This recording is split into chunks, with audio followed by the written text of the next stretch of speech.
चंदा मामा यारे आबो, चंदा मामा बारे आबो, चंदा मामा कही के पुकारो हलजी पापा जी से। चंदा मामा कही के पुकारो हलजी पापा जी।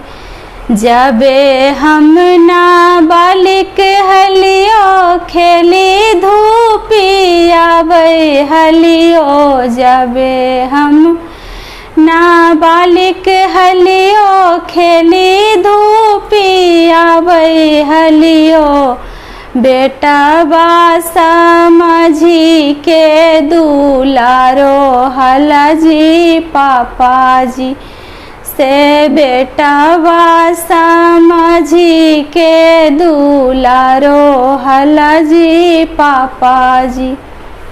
अबे हमसे आना होलियो जिया के जंजाला होलियो, अबे हमसे आना होलियो जिया के जंजाला होलियो, पर घर चलावे लगी सोचो लगला पापा जी। तो पर घर चलावे लगी सोचो लगला पापा जी।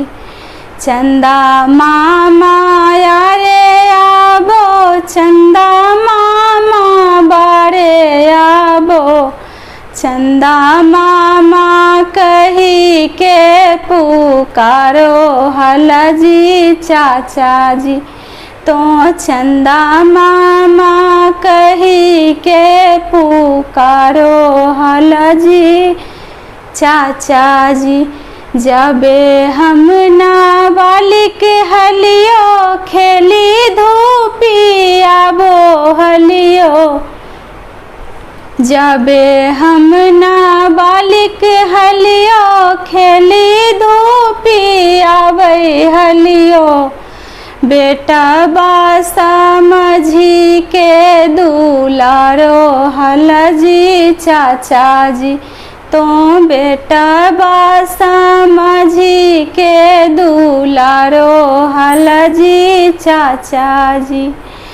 अबे हमसे आना होलियो जिया के जंजाला होलियो, अबे हमसे आना होलियो जिया के जंजाला होलियो, पर घर चलावे लगी सोचो लगला चाचा जी।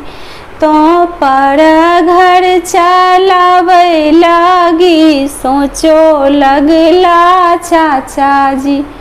चंदा मामा यारे आबो, चंदा मामा बारे आबो, चंदा मामा कही के पुकारो हलजी चाचा जी।